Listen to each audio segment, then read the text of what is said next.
नमस्कार दोस्तों, मेरा नाम है नदीम अहमद और आप देख रहे हैं कदम न्यूज। आज हम आपको बताने वाले हैं कि कैसे बीजेपी ने साम दाम दंड भेद के रास्ते को अपनाते हुए अब उन तमाम रास्तों को अपना रही है जिससे वो चुनाव जीत सके। बीजेपी के लिए पश्चिम बंगाल जीतना नाक की लड़ाई बन चुकी है, तो दूसरी तरफ असम में भी जीतना बीजेपी के लिए एक बड़ी इच्छा शक्ति का मुजाहरा पेश कर रहा है। लेकिन इन राज्यों में चुनाव जीतने के लिए बीजेपी तो लगातार झूठ पे झूठ फेंकती जा रही है, लेकिन इसके बाद जब इन तमाम तरीकों को आजमा लेती है तो आखिरी जो तरीका आता है वो आता है ईवीएम का, और इसे भी अपने तरीके से हैंडल करने जा रही है बीजेपी। क्योंकि कल शाम को दूसरे चरण का मतदान हुआ। मतदान होने के दौरान ही आपने कई बड़ी खबरें देखी होंगी। पश्चिम बंगाल में जो है नंदीग्राम के अंदर ममता बनर्जी धरने पर बैठ गई, इसलिए कि उनके लोगों को वोट नहीं करने दिया जा रहा था। करीब 2 घंटे तक पोलिंग बूथ पर धरने पर बैठी रही ममता ने शिकायत दर्ज कराई, राज्यपाल को फोन किया, लेकिन ममता बनर्जी शाम होते होते वो तो अपने घर चली गई। लेकिन तब शुरू हुआ बीजेपी का असली खेला, और ये सिर्फ पश्चिम बंगाल में ही नहीं बल्कि असम में भी इसकी एक बड़ी वानगी देखने को मिली। असम से एक वरिष्ठ पत्रकार ने एक वीडियो जारी किया अपने ट्विटर अकाउंट पर। इस वीडियो में वो सच्चाई देखने को मिली जिसके बाद से हर कोई दंग रह गया। ईवीएम पर तो आप लगातार सवाल उठाते ही रहते हैं, लेकिन जब ईवीएम को लेकर के वीडियो आते हैं और प्रूफ आते हैं तब इसे और जो है प्रमुखता से प्रमाण मिल जाती है जिसे हम इनकार करते हैं। एक बार फिर से असम से जो वीडियो जारी हुआ है, इसमें आप देखिए इस वीडियो को और देखने के बाद अंदाजा लगाइए कि कैसे बीजेपी चुनाव जीतने के लिए क्या कुछ कर रही है। बीजेपी के उम्मीदवार की गाड़ी से ईवीएम बरामद किया जा रहा है। बताइए, इतने देशभक्त हैं बीजेपी के उम्मीदवार कि ये ईवीएम अपनी गाड़ी में रख कर लाते हैं, तो वहीं पर गिन लेनी चाहिए थी ना। पहले आप वीडियो देखिए, उसके बाद आगे बढ़ते हैं। तो आपने देखा कैसे ईवीएम जो है बरामद किया गया है वो बीजेपी के उम्मीदवार की गाड़ी से। ये बड़ा सवाल है कि आखिर इनकी गाड़ी से मिली कैसे, चुनाव आयोग क्या कार्रवाई करेगा, तो चुनाव आयोग की बैकग्राउंड बता देते हैं। ममता बनर्जी ने कल आरोप लगाया कि उन्होंने 63 शिकायतें दर्ज कराई चुनाव आयोग को, लेकिन चुनाव आयोग ने किसी भी जो है शिकायत पर वो कार्रवाई नहीं किया। एक खुद चिट्ठी जो उन्होंने पोलिंग बूथ पर बैठकर लिखी, हाथों से लिखी और उसे चुनाव आयोग को सौंपा। इसके बाद से राज्यपाल को फोन लगा दिया, लेकिन क्या कार्रवाई हुई? अगर कार्रवाई होती तो क्या वीडियो वायरल होती? नहीं होती। ये वीडियो आपने जो देखा ये असम का था। अब आगे बढ़ते हैं, पश्चिम बंगाल चलते हैं, और पश्चिम बंगाल से भी एक ऐसा ही वीडियो वायरल हुआ जिसे कहा जा रहा है कि ये बीजेपी का वर्जन है, बीजेपी के तरीके हैं। जब बीजेपी चुनावी झूठ बोल बोल कर थक जाती है तब आखिर में उसकी लड़ाई ईवीएम पर आ जाती है। ममता बनर्जी के आधिकारिक ट्विटर हैंडल से एक वीडियो शेयर किया गया है। इस वीडियो में बताया गया है कि पश्चिमी मेदिनीपुर के बूथ नंबर 162 से जो ईवीएम बरामद हुआ है वो ईवीएम जो है बीजेपी के उम्मीदवार की गाड़ी से बरामद हुआ है। ये जो गाड़ी है वो बीजेपी के उम्मीदवार की है, जिस पर पुलिस का स्टिकर चिपका दिया गया था और इसमें ईवीएम लेकर जाया जा रहा था। जरा सोचिए कि बीजेपी के उम्मीदवार की गाड़ी से ईवीएम जाएगी। क्या चुनाव आयोग की यही तैयारी होती है? क्या चुनाव आयोग इसीलिए करोड़ों रुपए खर्च करता है कि बीजेपी के उम्मीदवार अपनी गाड़ी से ईवीएम ले जाएंगे?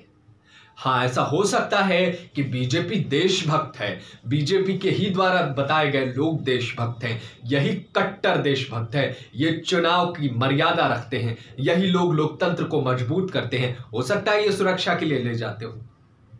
खैर, इन लोगों का ले जाना कितना सही है कितना गलत है ये पूरा देश देख रहा है, और ये सिर्फ पश्चिम बंगाल असम में नहीं है, ये जिस राज्य में चुनाव होता है उस राज्य में ऐसी चीजें देखने को मिलती है। अब लोग कहते हैं कि पूरे ईवीएम सिस्टम को हैक कैसे किया जाएगा, क्या ईवीएम को हैक किया जाएगा? अरे भैया, हैक नहीं किया जाएगा तो अपनी गाड़ी से ले जाकर तो वोट दिया जा सकता है ना, उसे चालू करके दबाया जा सकता है ना वोट। कुछ ईवीएम को ही अगर आप गाड़ी में रख लेते हैं तो अगर एक पोलिंग बूथ पर 1000 वोट है, अगर ये 400 वोट जो है एक 400 के लिए कुछ ईवीएम लेकर चले जाते हैं अपनी गाड़ी से, तो ये तो अपना काम बांध लेते हैं ना। सारे ईवीएम में तो गड़बड़ नहीं करेंगे, लेकिन अपने काम के लायक काम तो कर लेते हैं ना। इसलिए देश को सोचना होगा। तो वायरल वीडियो देखिए और अंदाजा लगाइए कि क्या चल रहा है। इसके बाद से एक मारिया शकील नाम की पत्रकार है, उन्होंने भी वीडियो जारी किया और उन्होंने भी इसमें सवाल खड़े किए कि कैसे बीजेपी के लोग ईवीएम को अपनी हाथों में रख रहे हैं। चुनाव आयोग से ज्यादा इन्हीं लोगों के पास पावर है। भले ये सरकार में नहीं है, लेकिन इनके पावर देखकर अंदाजा लगाया जा रहा है कि यही लोग जो है चुनाव प्रक्रिया संपन्न करा रहे हैं। इन्हीं लोगों को पीठासीन अधिकारी तैनात कर देनी चाहिए, क्योंकि यही लोग जो है सुरक्षा व्यवस्था मजबूत कर रहे हैं और इन्हीं लोगों को चुनाव आयोग पर भरोसा नहीं है। यही लोग जो है चुनाव की कार्यक्रम जो है अपनी गाड़ियों से पूरी करवा रहे हैं। बीजेपी किस तरीके से जो है कब्जा जमाने की कोशिश कर रही है, एक बानगी जो है नंदीग्राम में भी देखने को मिला। नंदीग्राम में टीएमसी के जो एजेंट होते हैं, पोलिंग एजेंट होते हैं, उसको भगा दिया गया था। सोचिए जरा कि चलिए आप निकलिए, हम संभाल लेंगे। क्या गुंडा राज जो आप टीवी में देखते थे ना बरसों पहले 90 के दशक की फिल्मों में कि जाओ जाओ जाओ वोट हो गया, जाओ तुम्हारा काम हो गया, वैसे ही टीएमसी के पोलिंग एजेंट को कहा जा रहा है चलो निकलो हम वोट दिला दें। तो ये चल रहा है देश के अंदर और इसी तरीके से चुनाव संपन्न कराए जा रहे हैं। सोचिए, अगर लोकतांत्रिक मर्यादा को, लोकतांत्रिक मूल्यों को बचानी है तो क्या ऐसे सिस्टम को स्वीकार किया जाएगा? क्या इसका विरोध नहीं किया जाना चाहिए? क्या इसके खिलाफ आम जनता को खड़ा नहीं होनी चाहिए? अगर नहीं होते हैं तो एक दिन ऐसा ही होगा कि आप जो है आपको नहीं जाने दिया जाएगा पोलिंग बूथ पर और कह दिया जाएगा कि आपने सरकार चुन ली है, ठाकुर साहब जिंदाबाद जैसी स्थिति होगी और आखिर में आपको नतमस्तक होना पड़ेगा। लोकतांत्रिक मूल्यों में अगर इस तरीके से चलता रहा देश तो एक दिन दूर नहीं जब किसी खास लोग का इस देश पर कब्जा हो जाएगा। खैर, ममता बनर्जी तो पूरी कोशिश कर रही हैं, वीडियो वायरल करके बता रही हैं, लेकिन देखना होगा कि क्या ईवीएम के जरिए अगर वो चुनाव हार जाते हैं तो क्या करेंगे, क्योंकि इससे पहले भी वो इसका इजहार कर चुकी हैं। जब पहले चरण की 30 सीटों पर मतदान हुआ तो अमित शाह ने कहा कि हम 26 सीटें जीतेंगे, तब भी ममता बनर्जी ने कहा कि ईवीएम में घुसे थे क्या। अमित शाह से कहा था कि क्या ईवीएम में घुसे थे। तो सोचिए, ममता बनर्जी को भी क्या इस बात का एहसास है कि ईवीएम गड़बड़ झाला हो रहा है? अगर हो रहा है तो ट्विटर वीडियो शेयर करने से क्या होने वाला है? इस पर कोई बड़ा एक्शन लेने, शिकायत करने, धरना प्रदर्शन जैसे तमाम चीजें मौजूद हैं। क्या इससे कोई बात बन सकती है? तो देखना होगा कि आगे आगे होता है क्या। यूं ही बने रहिए आप हमारे साथ। और अब और ज्यादा जो है नंदीग्राम के बाद से और मामला जो है टक्कर का होते जा रहा है। जैसे जैसे चुनावी चरण जो है आगे बढ़ रहे हैं, वैसे वैसे पश्चिम बंगाल और असम में लगातार जो है मामला टफ होते जा रहा है और एक दूसरे के लिए प्रतिद्वंदता बढ़ती जा रही है। हम लगातार पश्चिम बंगाल के चुनाव पर खास नजर बनाए हुए हैं और आपको बता भी रहे हैं और दिखा भी रहे हैं। तो ये वीडियो देखिए और सोचिए कि इसमें सच्चाई कितनी ज्यादा है। आप यकीन मानिए, ये तमाम वीडियो इस दावे को पोल खोलते हैं कि चुनावी प्रक्रिया जो है वो निष्पक्ष और बिना किसी भेदभाव किए जा रहे हैं।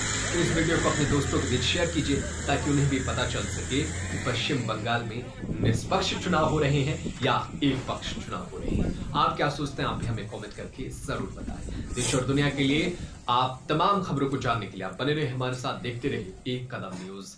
फिलहाल मुझे दीजिए इजाजत।